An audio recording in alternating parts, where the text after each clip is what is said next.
Hello दोस्तों, फिर से वेलकम है, फिर से स्वागत है आप सभी का हमारे इस यूट्यूब चैनल पर जिसका नाम है सीजी कंप्यूटर्स। आप देख पा रहे हैं लगातार हमारी क्लासेस, और क्लासेस जैसे कि आप जानते हैं जारी है।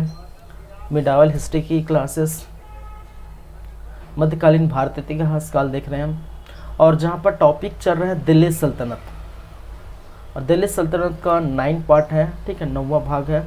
तो ये इसका 10 भाग होने वाला। आज तो होगा पूरे शासक की बातें हो जाएगी आज की क्लास में, और कल के क्लास में हम देखेंगे इनकी प्रशासनिक व्यवस्था देखेंगे, ठीक है। चलिए तो आगे बढ़ते हैं, कहानी आगे बढ़ाते हैं। जैसे कि हमने कहा था कि पिछले क्लास में फिरोज शाह तुगलक की बातें कर रहे थे, तो देखते हैं आगे क्या कुछ खास है। तो सबसे पहले थोड़ा बात करते हैं फिरोज शाह तुगलक की पिछले वाली बात, ठीक है। चलिए, फिरोज शाह तुगलक जिनका राज्याभिषेक ठट्टा में हुआ था, और ठट्टा में ही मोहम्मद बिन तुगलक की मृत्यु हुई थी, ये आप जानते हैं। ये फिरोज शाह तुगलक ये भी कैराना तुर्क का जो क्या था, मुसलमान था। माता हिंदू बीबी जैला जो रणमन की पुत्री थी, और पिता मुस्लिम थी रजब। जब माता हिंदू और पिता मुस्लिम रहते हैं तो उसको कैराना तुर्क कहा गया है, ठीक है। रजब जो कि मोहम्मद बिन तुगलक का चाचा था। तो ये सारी बातें होगी। फिरोज शाह तुगलक जो है धार्मिक कट्टर थे, ये हमने पूरी अच्छे से बात की थी। धार्मिक कट्टरता क्या है, धार्मिक सहिष्णुता क्या है, धार्मिक असहिष्णुता क्या है, अपने धर्म को ही सही मानना, अच्छा ठहराना ही क्या कहलाता है, और दूसरे धर्म को इज्जत न करना क्या कहलाता है, धार्मिक असहिष्णुता। लेकिन ये फिरोज शाह तुगलक धार्मिक क्या थे, असहिष्णुता थे। लेकिन इसके विपरीत गैसुद्दीन तुगलक और मोहम्मद बिन तुगलक धार्मिक सहिष्णु हो, कहने का मतलब है सभी धर्म को समान मानते थे। ये सारी बातें पिछले क्लास में हो चुकी हैं, ठीक है। तो थोड़ा सा जस्ट रिविजन कर रहे हैं। हमने बात की थी कि फिरोज शाह तुगलक ने कर या टैक्स की जो है यहाँ पर देखने को मिला था, जहाँ पर जजिया कर इन्होंने लगाया था। और जजिया कर एक प्रकार का गैर मुस्लिमों द्वारा ली जाने वाली कर है, एक प्रकार का सुरक्षा कर है। अगर मुस्लिम शासक है तो वहाँ पर मुस्लिमों को छोड़कर अन्य जितने भी वर्ग हैं उनको ये सुरक्षा कर देना पड़ेगा। लेकिन छूट दी गई थी, करों में छूट की गई थी बच्चे, बूढ़े, महिला और विकलांग को, लेकिन ब्राह्मण वर्ग को नहीं बख्शा गया था। फिरोज शाह तुगलक ने ब्राह्मणों पर भी जजिया कर लगाया था। और जजिया कर की स्टार्टिंग बात हमने की थी कि 712 में जब अरब आक्रमणकारी मोहम्मद बिन कासिम आया था भारत, तो सभी भारत पे आया था, सिंध पर आक्रमण किया था, और सिंध के शासक दाहिर को हराया था, ठीक है। सिंध के शासक दाहिर को हराया था और लूट पाट करके ले गए, और यहीं पर उन्होंने जजिया कर लगाया था। ये बातें हमने की थी। लेकिन जजिया कर में यहाँ बच्चे, बूढ़े, महिलाओं, विकलांग और ब्राह्मणों को भी छूट दी गई थी मोहम्मद बिन कासिम के समय। लेकिन यहाँ पर फिरोज शाह तुगलक ने ब्राह्मण वर्ग पर भी जजिया लगाया था, ठीक है। तो ये भी बातें हो गई। जकात, दान संबंधी कर को हम क्या कहते हैं, जकात कहते हैं। दान संबंधित कर क्या कहलाता है, जकात कहलाता है।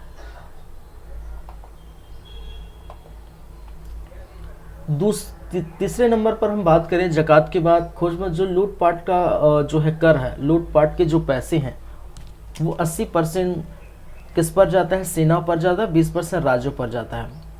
खराज जो भूमि कर है, हक के सर्व सिंचाई कर है, ये आप देखे हैं। और साथ ही साथ यहाँ पर घरी और चरी कर, दोनों कर जो है क्या कर दिया गया था, समाप्त कर दिया था, ठीक है। चलिए, तो खिलजी के समय आपको देखने को मिला था घरी और जो है चरी कर, अलाउद्दीन खिलजी के समय, ठीक है। इसको भी क्या कर दिया गया, समाप्त कर दिया गया।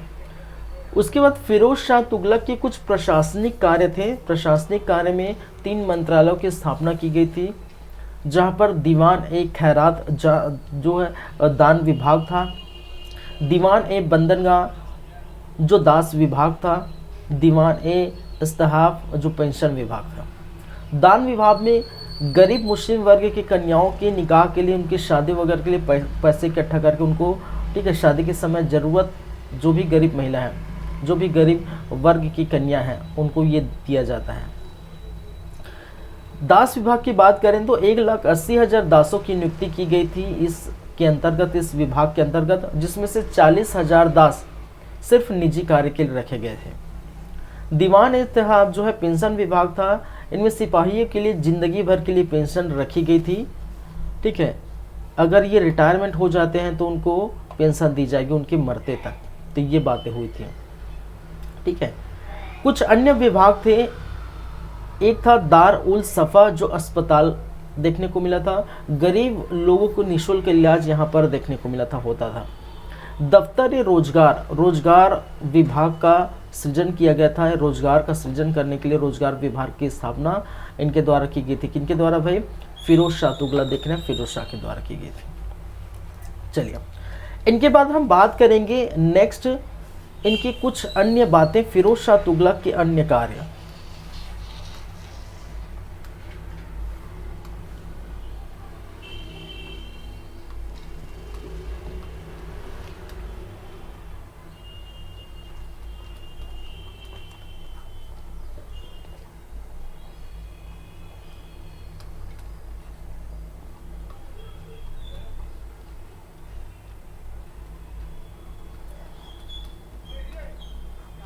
फिरोज शाह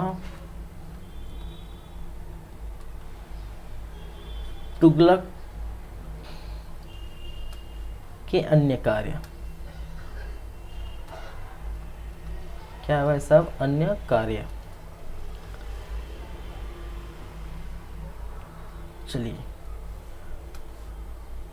कौन कौन से अन्य कार्य हैं उसकी हम चर्चा करेंगे।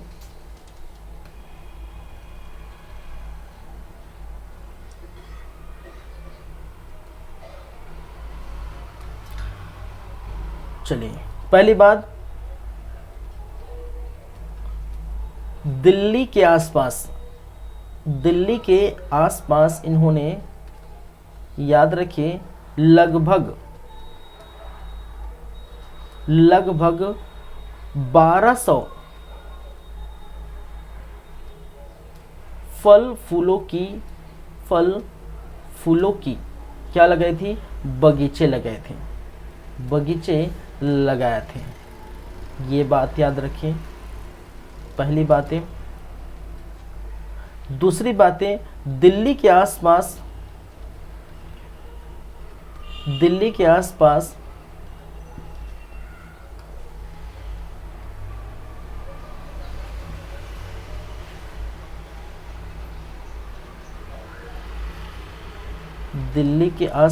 इन्होंने क्या किया था?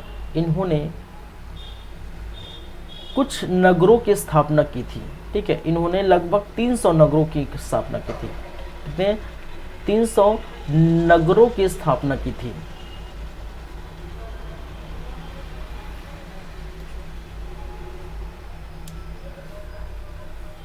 जैसे कि कुछ नगर की बात करें तो उनमें से जौनपुर है, फतेहाबाद,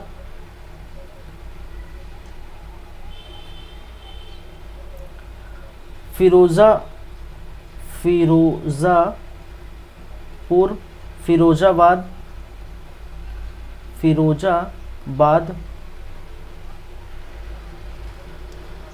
फतेहपुर,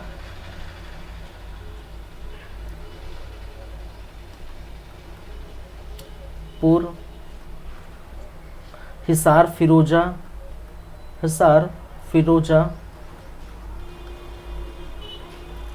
ठीक है, इस प्रकार से और बहुत सारे हैं। तो दिल्ली के आसपास लगभग 300 नगरों की स्थापना भाई साहब के द्वारा की गई थी। किसके द्वारा?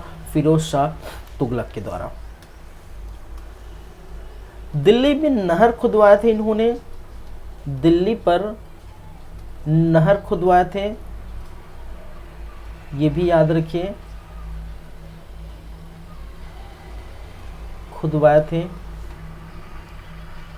चलिए, कितने? 5 नहरें। फिर एक और निर्माण कराया था फिरोज शाह कोटला मैदान। ठीक है, क्रिकेट मैदान खेल मैदान बोल सकते हैं, खेल मैदान, यहाँ पर क्रिकेट के लिए क्रिकेट मैदान, ठीक है।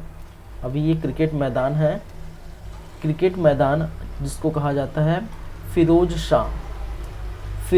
शाह कोटला मैदान, कोटला मैदान का भी क्या किया था, निर्माण कराया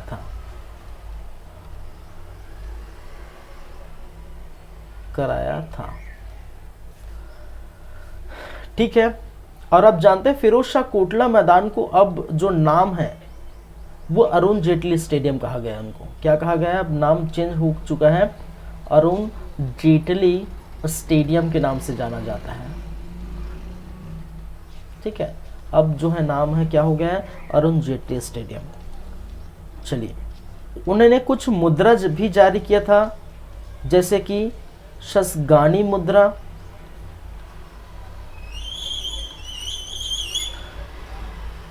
बिक मुद्रा, अद्दा मुद्रा, ठीक है। इस प्रकार से इन्होंने मुद्रा भी जारी किया था। तो कुछ अन्य बातें रह गई हैं किनके बारे में, इनके बारे में, फिरोज शाह तुगलक के बारे में तो वही कर रहे हैं। इनकी आत्मकथा, फिरोज शाह तुगलक की आत्मकथा,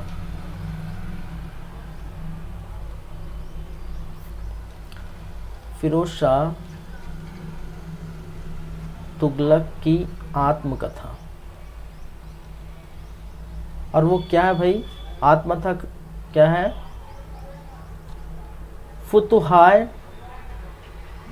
फुतुहात ए फिरोज शाही,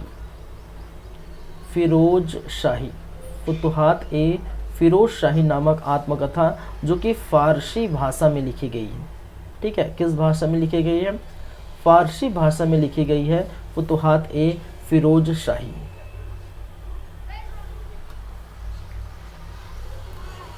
चलिए, नेक्स्ट इनकी बातें क्या है, दरबार में क्या है, फारसी साहित्यकार, इनके दरबार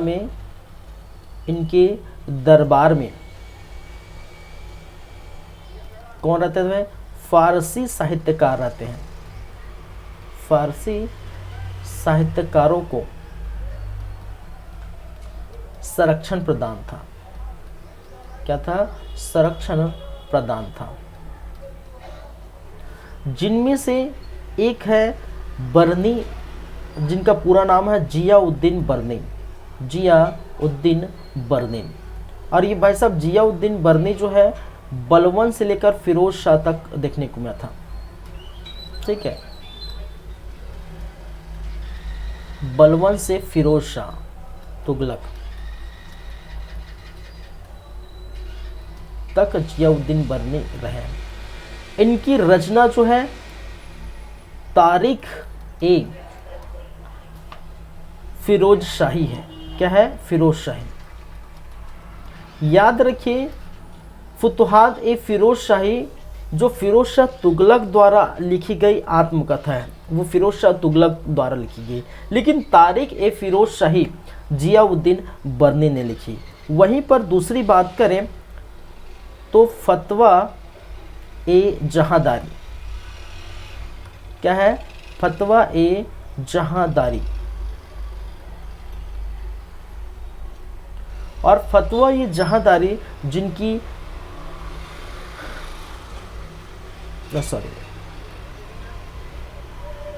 ये रचना का नाम है, मैंने क्या कहा, शमसिराज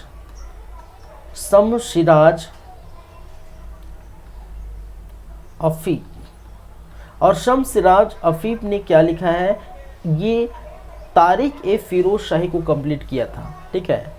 जियाउद्दीन बर्नी ने तारीख ए फिरोज शाही स्टार्ट किया था, लिखा था, लेकिन कंप्लीट किसने किया था, शमसिराज अफीफ ने। जियाउद्दीन बर्नी ने एक और रचना लिखी थी जिनका नाम था, अभी जैसे मैंने कहा, फतवा ए जहांदारी, ठीक है। ये किसकी रचना है, जियाउद्दीन बर्नी की। तो ये चीज़ें आपको क्या करनी है, याद रखनी है। ठीक है, क्लियर है बातें? चलिए, कंफ्यूज ना हुई। जियाउद्दीन बर्नी की तारीफ ए फिरोज शाही और इनकी फतवा जहांगीरी है, लेकिन शमसी सिराज हफीज ने क्या किया था, तारीख ए फिरोज शाही को कंप्लीट किया था। ये चीज़ें आपको याद रखनी है।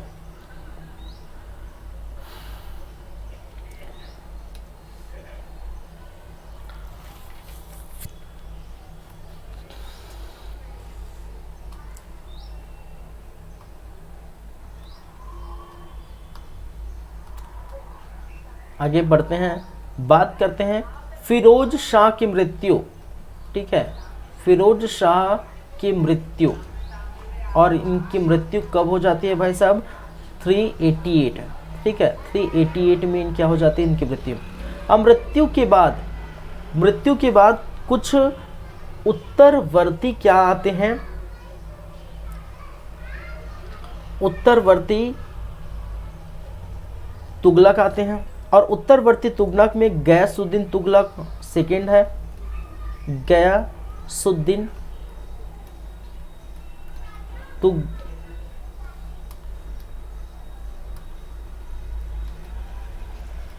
सेकंड बनते हैं। गयासुद्दीन तुगलक सेकंड के बाद अबू बकर बनते हैं। अबू बकर के बाद मोहम्मद शाह बनते हैं, मोहम्मद शाह बनते, क्योंकि इनके बारे में इतिहासकारों में ज़्यादा लिखा नहीं है तो इसको हम यही ऐसे देखेंगे। ठीक है, मोहम्मद शाह के बाद सिकंदर शाह बनते हैं, सिकंदर शाह बनते हैं। ठीक है, सिकंदर शाह के बाद नुसरत शाह बनते हैं, नुसरत शाह। और नुसरत शाह के बाद नासिरुद्दीन महमूद, नासिरुद्दीन महमूद, जो कि यहाँ का अंतिम शासक था। अंतिम शासक किसका भाई, तुगलक वंश का अंतिम शासक।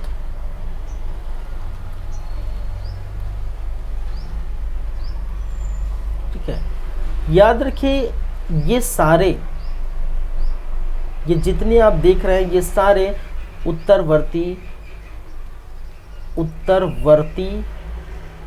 तुगलक थे। ठीक है,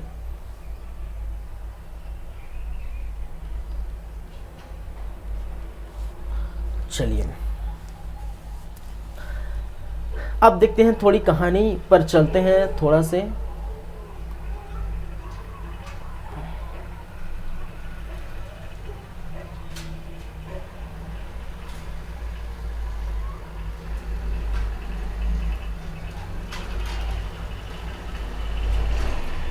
यह भारत देश का नक्शा और साथ में अन्य कुछ देश हैं।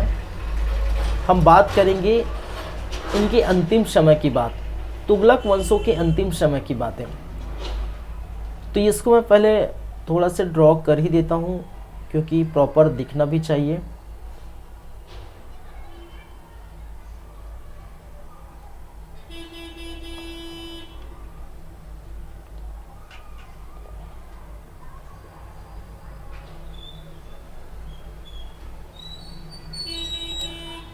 चलिए ठीक है, ये हो गया। समय की बात है, किस समय की बात है, ये जब दिल्ली पर, जो दिल्ली के आसपास और दिल्ली पर जो शासन व्यवस्था तुगलक वंशों का था, और इसको हम कर सकते हैं उत्तरवर्ती तुगलक, उत्तरवर्ती तुगलक। और उत्तरवर्ती तुगलक के अंतिम शासक, और अंतिम शासक जिनका नाम है नासिरुद्दीन महमूद, नासिरुद्दीन महमूद।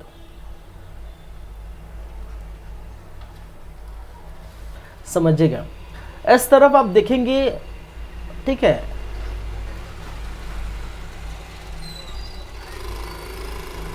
ये तो स्पेस नहीं है इधर, लेकिन इधर यहाँ पर है उज्बेकिस्तान। ठीक है, उज्बेकिस्तान। उज्बेकिस्तान। और उज्बेकिस्तान के अंतर्गत आपको देखने को मिलता है, ठीक है, समरकंद। यहीं पर है, क्या है, समरकंद। क्या है, समरकंद। और समरकंद का जो शासक है, इस समरकंद का जो शासक है वो है तैमूरलंग। क्या है भाई साहब, तैमूरलंग।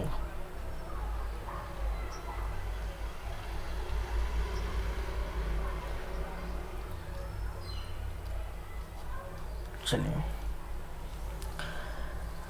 समय चलता गया 1398 के आसपास, ठीक है, 1398 के आसपास तैमूरलंग ने क्या किया था,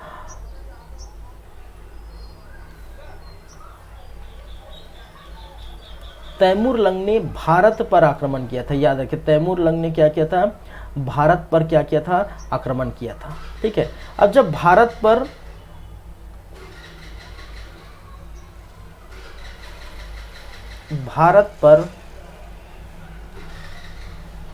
तैमूरलंग का आक्रमण, ठीक है, एक चीज और, तैमूरलंग के पुत्र, तैमूरलंग के पुत्र जिसका नाम है शाहरुख खान वाला नहीं भाई, ठीक है, शाहरुख, ठीक है, वो शाहरुख खान वाला नहीं। चलिए, तैमूरलंग का पुत्र कौन था, शाहरुख। चलिए देखिए, अब समझते हैं।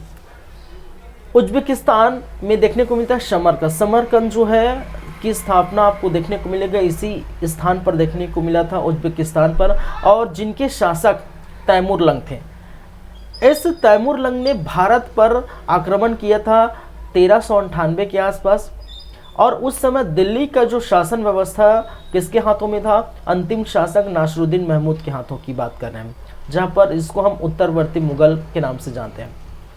तैमूरलंग का एक पुत्र था शाहरुख, इसकी चर्चा हम बाद में करेंगे, ठीक है। जब ये कहा जाता है कि तैमूरलंग ने भारत पर आक्रमण किया था, तो साथ जो दिया था, साथ देने वाले कौन थे, खिज्र खां, ठीक है, खिज्र खां, ठीक है, साथ देने वाले कौन है भाई साहब, खिज्र खां थे। तो इन्होंने आक्रमण किया, ठीक है, आक्रमण करके जितने भी चीजें हैं, सोना चांदी जेवरात, ये सभी क्या किए, लूट करके ले गए। और खिज्र खां को यहाँ का क्या नियुक्त किया, ठीक है, यहाँ की जो है बोल सकते हैं क्षेत्र दे दिया, क्षेत्र नियुक्त किया, ठीक है, क्षेत्र की नियुक्ति इनके हाथों में दे दी, क्षेत्र की नियुक्ति इनके हाथों में, ठीक है। और इनके बाद यही खिज्र खां होते हैं, जिन्होंने क्या किया था, नासिरुद्दीन महमूद, उत्तरवर्ती मुगल शासक नासिरुद्दीन महमूद की क्या कर देते हैं, हत्या कर किसकी स्थापना कर देते हैं, हत्या कर सैयद वंश की स्थापना कर देते हैं, ठीक है, क्या कर देते हैं, सैयद वंश की स्थापना कर देते हैं,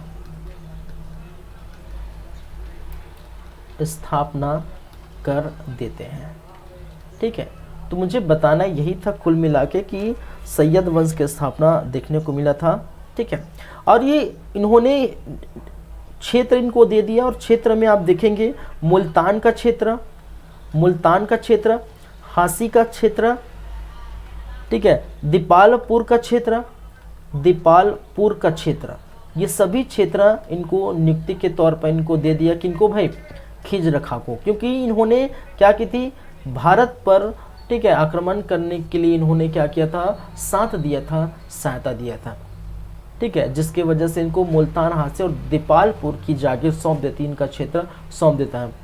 और बाद में जब ये सैनिक बढ़ा लेते हैं, बाद में राज्य इनका क्षेत्र बढ़ जाता है खिज्र खां का, तो उन्होंने उत्तरवर्ती मुगल के अंतिम शासक नासिरुद्दीन महमूद की हत्या कर देते हैं, और हत्या कर तुगलक वंश को समाप्त कर देते हैं, और तुगलक वंश समाप्त हो जाता है और स्टार्ट हो जाता है सैयद वंश, ठीक है। और सैयद वंश में भी कुछ खास, देखिए सैयद वंश और लोधी वंश में ज़्यादा कुछ खास देखने को नहीं मिला, थोड़ी थोड़ी बातें वो हम करेंगे, ठीक है, क्योंकि आज की क्लास में दोनों की बातें करेंगे और ख़त्म हो जाएगा वो, चलिए,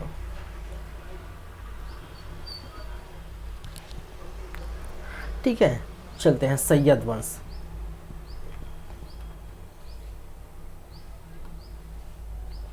तो नेक्स्ट हमारा है सैयद वंश।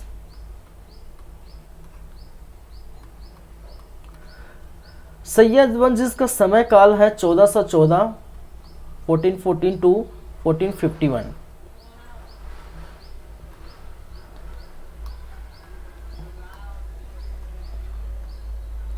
से लेकर 1451 तक देखने को मिलता है।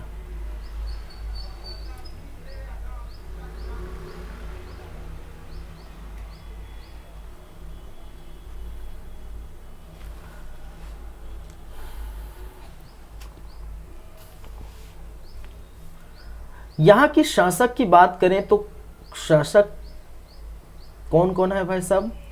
एक तो आपको देखने को मिलेगा खिज्र खां, जिनका समय काल 1414 से लेकर 1421 तक देखने को मिला था। वहीं पर मुबारक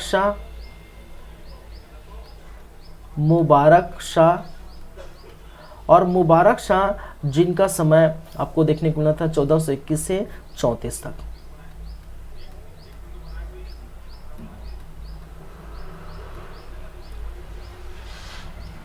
वहीं पर हम बात करें मोहम्मद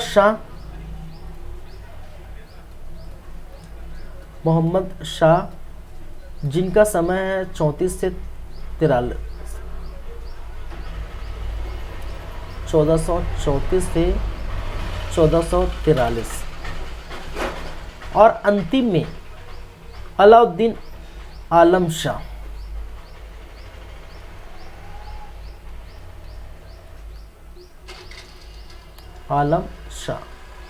अलाउद्दीन आलम शाह जिनका समय काल 1443 से 1451। और इस प्रकार से सैयद वंश देखने को मिलेगा। ठीक है, बातें सिर्फ और सिर्फ किसकी करेंगे? सिर्फ खिज्र खां की करेंगे, क्योंकि मुबारक शाह की, मोहम्मद शाह की, अलाउद्दीन आलम शाह के इतिहास में ज़्यादा जानकारी नहीं है, कुछ जानकारी भी नहीं। और यहाँ से क्वेश्चन नहीं पूछे जाते, कभी भी यहाँ से क्वेश्चन उठाए नहीं, कभी भी नहीं पूछे गए हैं। जब पूछे नहीं जाते और ना ही इतना इम्पोर्टेंट है तो इतनी सारी जानकारी इकट्ठा करके क्या करेंगे? ठीक है, तो जितना ज़रूरत है उतना ही पढ़ें। ठीक है, तो हम सिर्फ बातें करेंगे खिज्र खां की, ज़्यादा कुछ नहीं देखने वाले। ठीक है, चलिए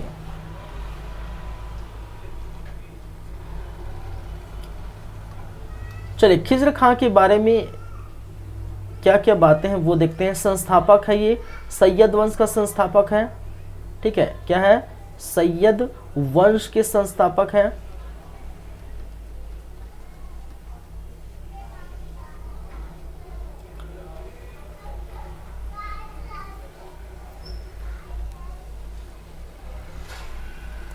पहली बात है। दूसरी बात है, ये शिया मुसलमान है भाई साहब। ये क्या है? ये एकमात्र क्या थे? शिया मुसलमान था, शिया मुसलमान। ठीक है, मुसलमानों में शिया और सुन्नी देखने को मिलता है ना, शिया और सुन्नी, उसी प्रकार यहाँ पर देखने को मिला। ये शिया मुसलमान थे, बाकी सारे सुन्नी मुसलमान थे, ये याद रखिए। जब समरकंद की बात करें, ठीक है, देखिए जब समरकंद की बात करें तो समरकंद में जो पहले तैमूर लंग का शासक था, तैमूर लंग का शासक था। ठीक है, और तैमूर लंग के बाद उसके जो पुत्र है, ठीक है, शाहरुख का शासन, शाहरुख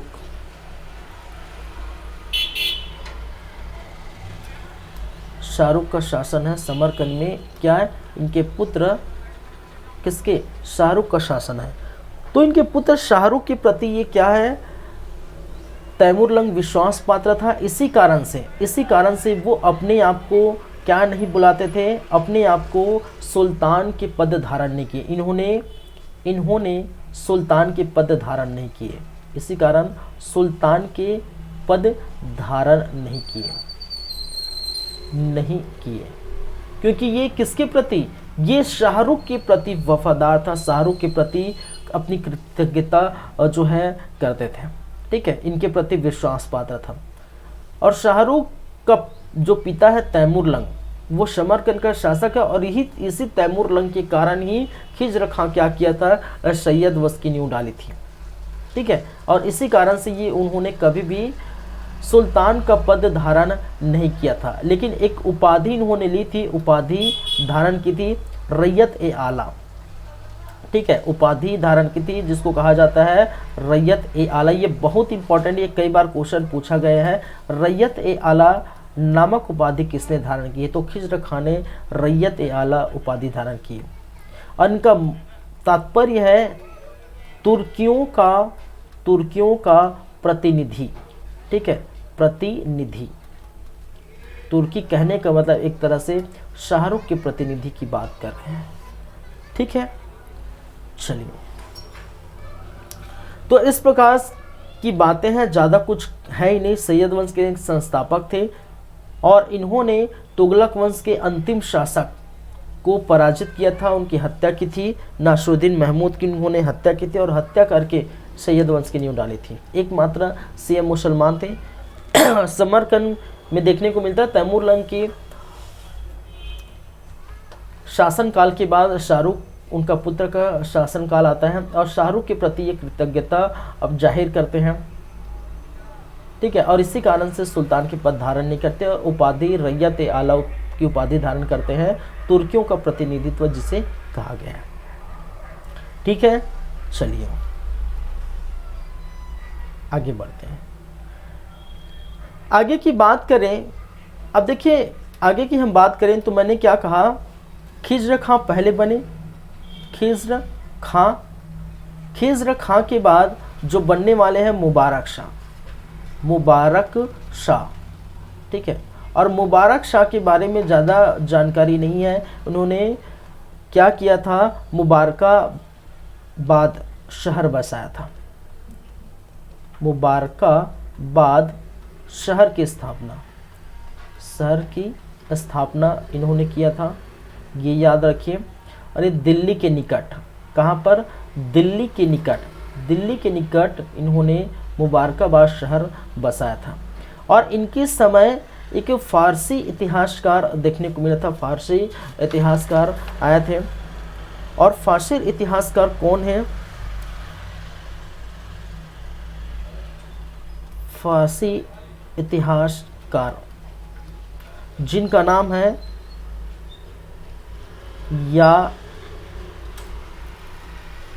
याहिया ये बिन अहमद सरहिन, ठीक है। याहिया बिन अहमद सरहिन नामक क्या थे, ये इतिहासकार। और जिनकी बुक या जिनका पुस्तक या इनकी रचना की बात की जाए तो रचना है तारीख ए मुबारक शाही। क्या है, तारीख ए मुबारक शाही, ठीक है। और उस तरफ फिरोज शाह तुगलक के समय हमने क्या देखे, तारीख ए फिरोज शाही, यहाँ पर तारीख ए मुबारक शाही इनके द्वारा लिखी गई है, ठीक है। मुबारक शाह के बारे में एक और बात, इन्होंने अपने आप को सुल्तान घोषित किया, ठीक है।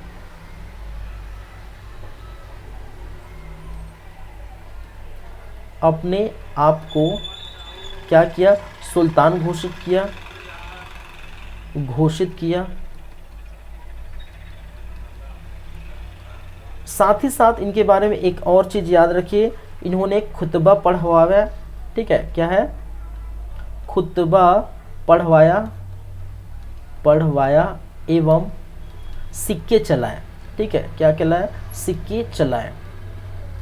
और मैंने क्या कहा था, खुतबा का मतलब क्या है कि अपनी प्रशंसा में, सुल्तान जो है अपनी प्रशंसा में नज़दीक के जो मस्जिद है वहाँ पर शुक्रवार की रात्रि को क्या पढ़ाते हैं, खुतबा पढ़ाते हैं। खुतबा एक प्रकार का जो है क्या है, ग्रंथ है, क्या है, मुस्लिम ग्रंथ है। तो अपनी जो प्रशंसा में सुल्तान शुक्रवार की रात्रि को अपने नज़दीक की मस्जिद में जो पढ़ाते हैं उसको क्या बोलते हैं, खुतबा। और सिक्के भी चलाए।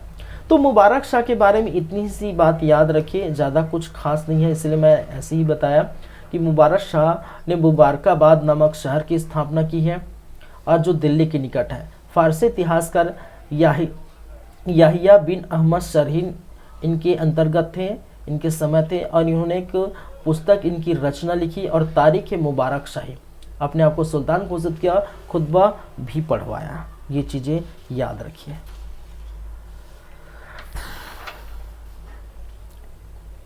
चलिए, इनके बाद जो बनने वाले हैं वो आप जानते हैं मोहम्मद शाह, ठीक है। और मोहम्मद शाह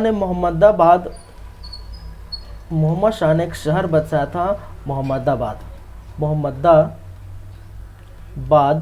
शहर बसाया। क्या बसाया? शहर बसाया। चलिए, ये भी दिल्ली के निकट देखने को मिला है, ठीक है। दिल्ली के निकट इन्होंने क्या किया? शहर बसाया था। और इनका ही मुंह बोला बेटा, इनका कोई पुत्र नहीं था, इसे मुंह बोला बेटा कहा गया है, बहलोल लोधी, ठीक है। क्या नाम है भाई? बहलोल लोधी। और बहलोल लोधी जो है ये दरबार में थे, दरबारी थे। तो ये इनका क्या था? मुंह बोला बेटा था। बाद में जो शासन बनते हैं अलाउद्दीन आराम शाही, और अलाउद्दीन आराम शाही ने कुछ नहीं किया, ठीक है। बहलोल लोधी को स्वेच्छा से राज्य सौंप दिया। बहलोल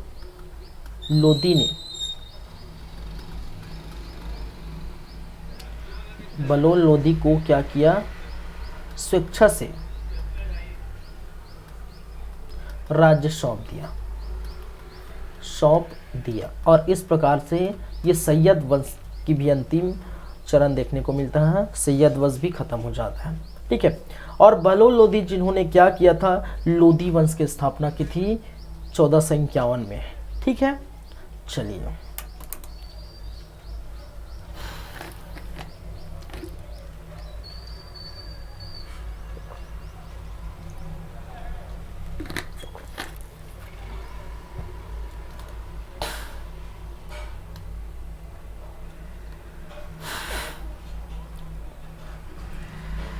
हो गया, आगे बढ़े।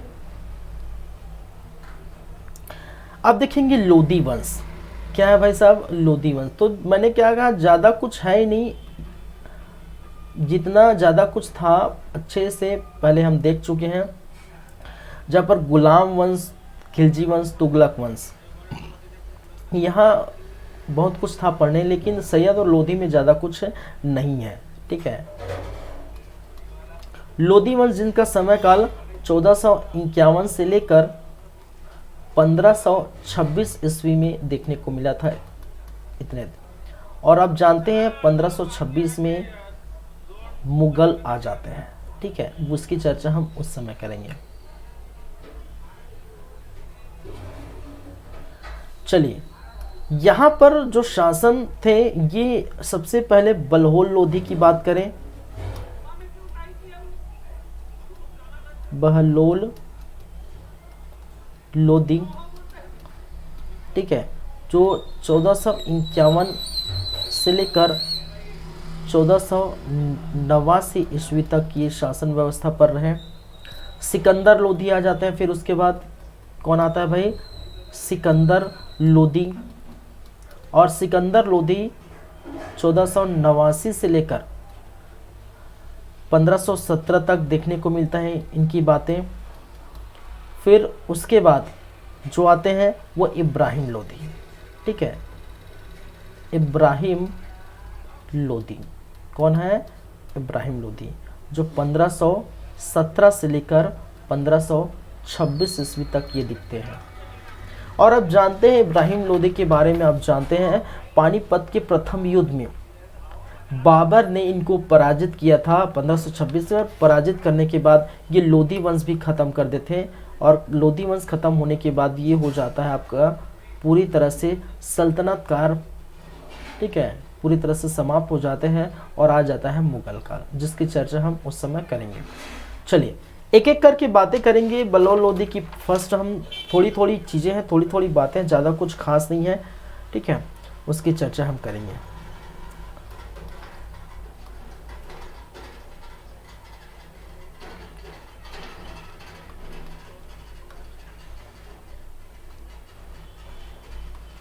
बहलोल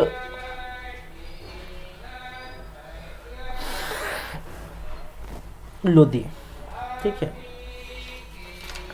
चलिए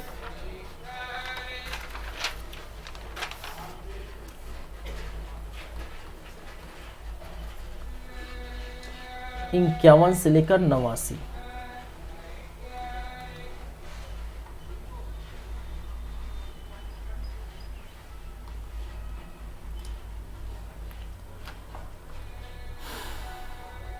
इनका स्थान की बात की जाए, ये मूलतः, ठीक है, मूलतः ये अफगानिस्तान के क्या भाई साहब, अफगानिस्तान के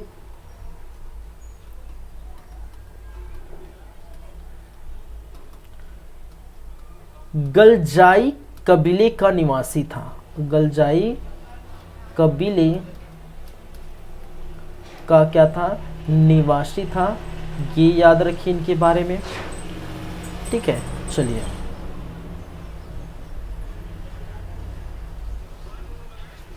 शासक बनने से पहले सरहिंद का सूबेदार था, ये भी याद रखिए। शासक बनने से पहले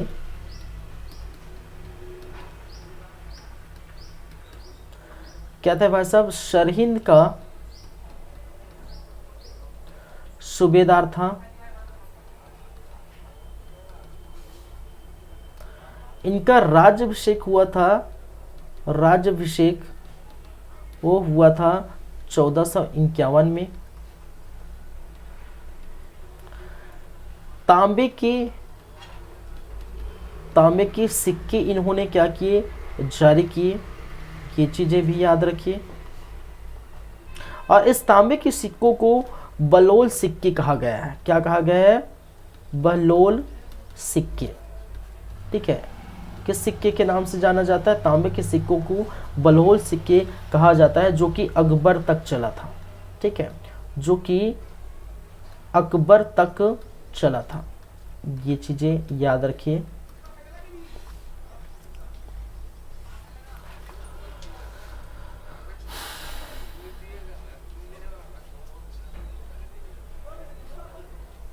चलिए तो इसके बारे में इतनी सारी बातें हैं और कुछ भी नहीं है, ठीक है। तो सिस्टम को चार्ज में लगा देता हूँ, फिर बातें करेंगे।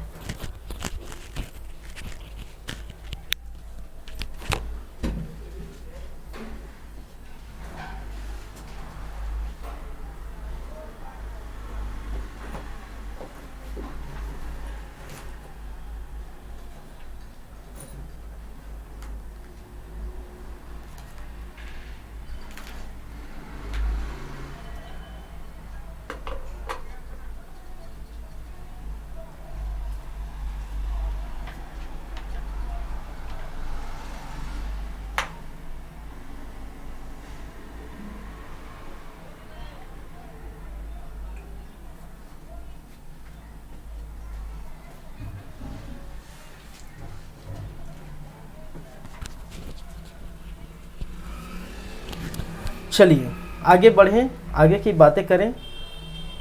तो इनके बारे में बस इतनी सी बातें याद रखिए, ज़्यादा कुछ खास नहीं है, ठीक है। आगे बढ़ते हैं, सिकंदर लोधी की बात करते हैं।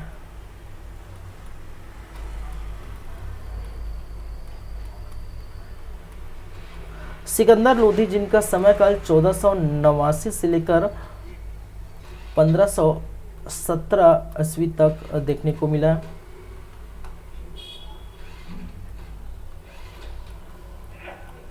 चलिए, वास्तविक नाम सिकंदर लोदी का वास्तविक नाम निज़ाम खान है।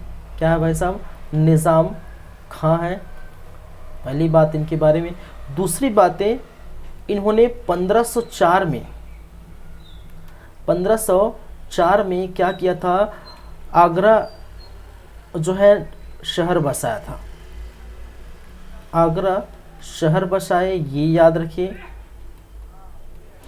इनके बारे में याद रखिए। 1506 में इसी आगरा जिन्होंने आगरा शहर बसाया, इसी आगरा को राजधानी बनाया।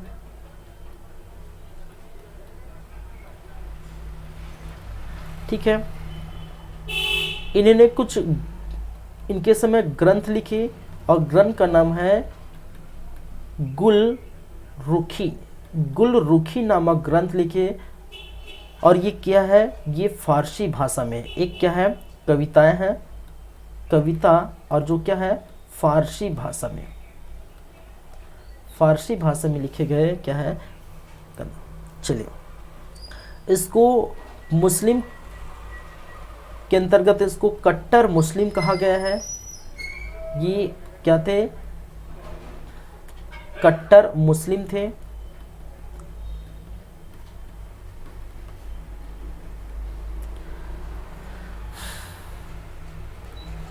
गज ए सिकंदरी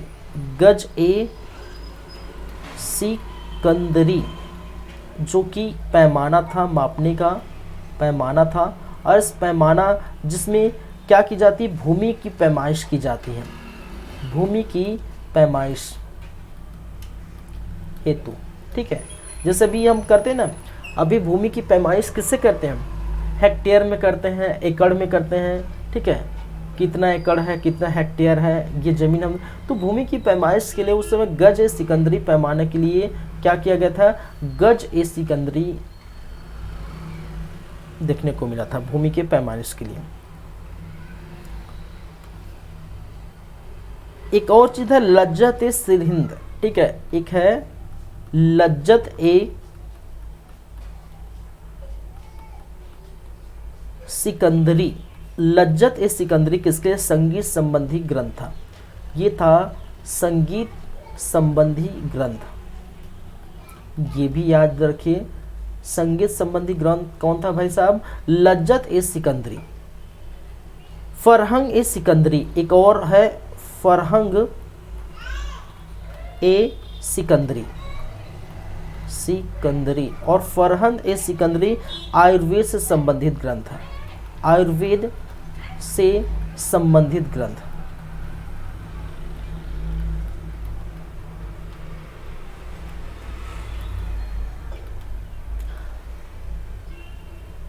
और ये संगीत से संबंधित ग्रंथ है। कौन? लज्जत सिकंदरी संबंधित ग्रंथ। इसको भी इधर लिख देता हूँ, भूमि की पैमाइश हेतु।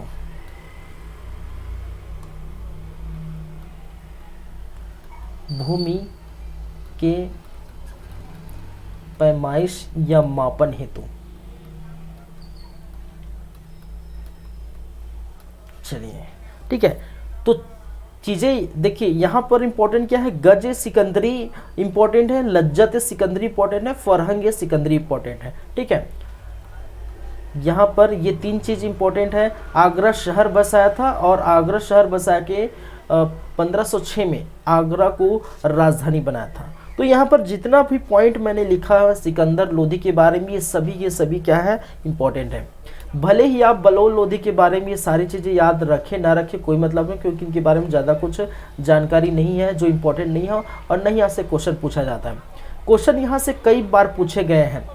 ग्रंथों के बारे में पूछे गए हैं, गुलरुखी ग्रंथ के बारे में पूछा गया है, गज सिकंदरी, लज्जत सिकंदरी, फरहंग सिकंदरी के बारे में पूछा गया। आगरा शहर किसने बसाया पूछा गया है। आगरा को राजधानी कब बनाई ये भी पूछा गया है। तो ये एक एक पॉइंट सिकंदर लोदी के समय के एक एक पॉइंट यहाँ पर इम्पोर्टेंट है। चलिए, ठीक है।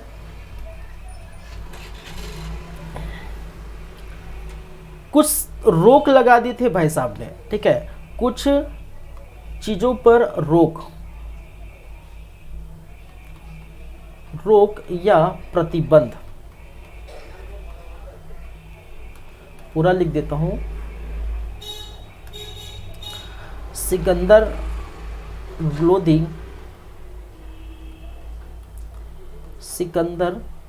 लोदी के समय कुछ चीज़ों के लिए रोक लगी थी या प्रतिबंध लगा था, और वो कौन कौन सी चीज़ है, कौन कौन सी बातें हैं। तो सबसे फर्स्ट है मुहर्रम में ताज़िया निकलवाना बंद करें, ठीक है, मुहर्रम में ताज़िया निकलवाना बंद करवाया गया।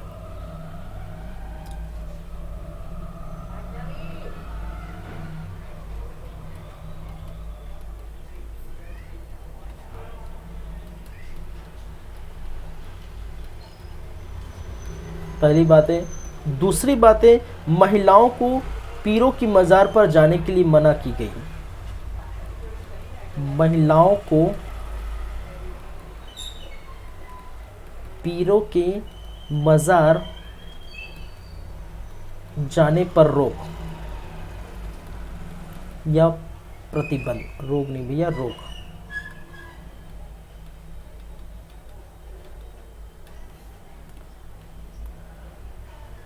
यमुना नदी पर हिंदुओं के स्नान पर रोक। यमुना नदी पर हिंदुओं के स्नान पर रोक।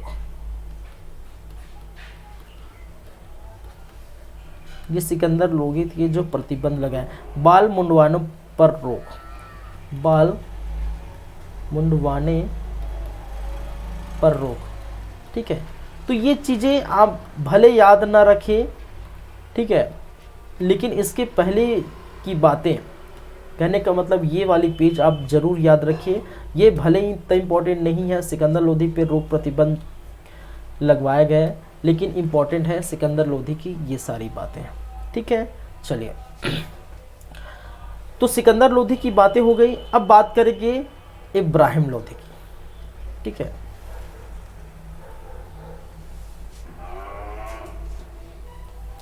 नेक्स्ट और लास्ट है लोधी वंश का इब्राहिम लोधी।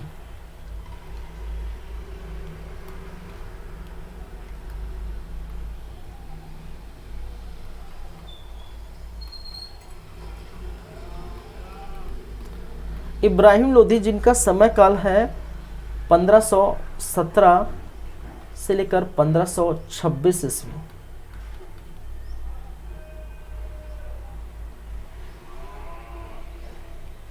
चलिए, इनके बारे में ये है कि ये लोधी वंश का अंतिम शासक था। क्या था भाई साहब? लोधी वंश का अंतिम शासक।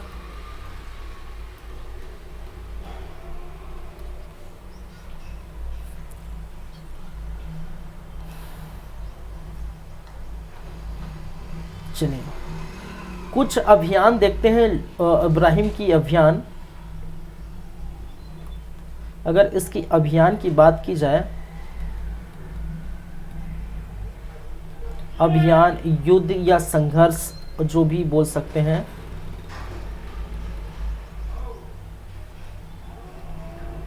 इसके अंदर अगर हम बात करेंगे तो सबसे फर्स्ट है जलाल खान का विद्रोह कुचलना। जलाल खान का विद्रोह का सफलतापूर्वक दमन किया गया है, ठीक है। जलाल खान के विद्रोह का सफलतापूर्वक दमन किया है। और ये जलाल खान कौन है? ठीक है, जलाल खान कोई और नहीं है, ये इब्राहिम का भाई था। इब्राहिम लोधी का भाई है भाई साहब। इब्राहिम लोधी का क्या है? भाई है, भाई था जलाल खान। और इनका जलान खान का जो स्थान है वो जौनपुर था, जौनपुर। तो जौनपुर का रहने वाला ये, ठीक है। अरे यार,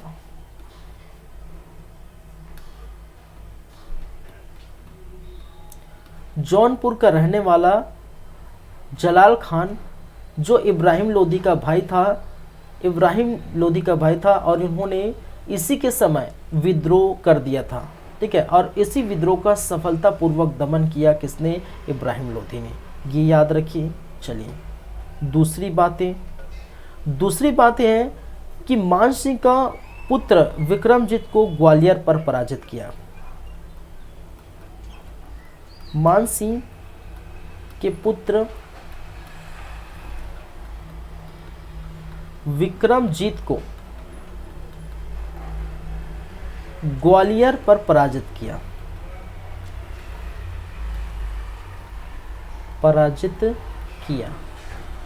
ये इसकी दूसरी बातें हैं। हम बात करें यदि तीसरी बातें, तो मेवाड़ का संघर्ष हुआ था, मेवाड़ का संघर्ष, और मेवाड़ का युद्ध या संघर्ष, मेवाड़ का युद्ध या संघर्ष जिसके अंतर्गत आपको देखने को मिलता है दो चीजें। एक जिसको हम बोलते हैं खतौली का युद्ध,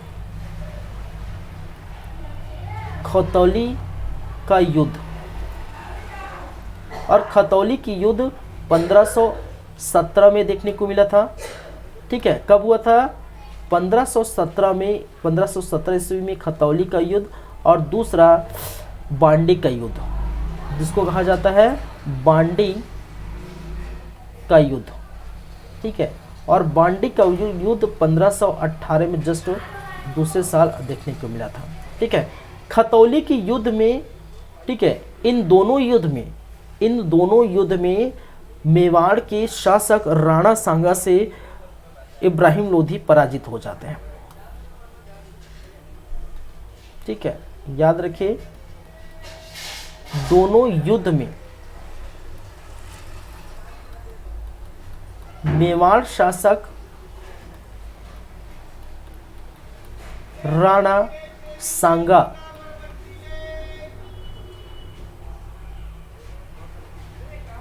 ने इब्राहिम लोधी को पराजित किया, इब्राहिम लोधी को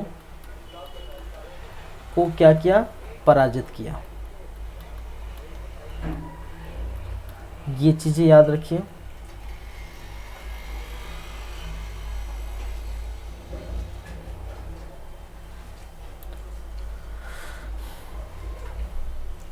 और अंतिम और लास्ट इन्होंने जो युद्ध किया वो था पानीपत का, क्या है? प्रथम युद्ध,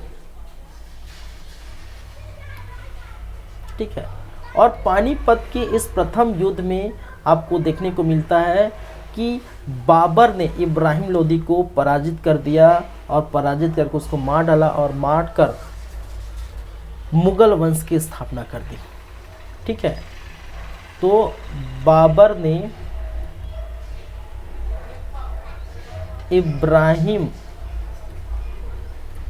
लोदी को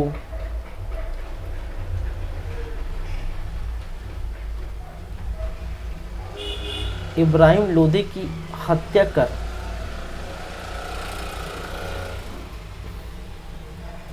लोधी वंश को समाप्त कर दिया। वो क्या कर दिया भाई साहब? समाप्त कर दिया, एवं मुगल वंश की स्थापना की, मुगल वंश की स्थापना की या स्थापना किया।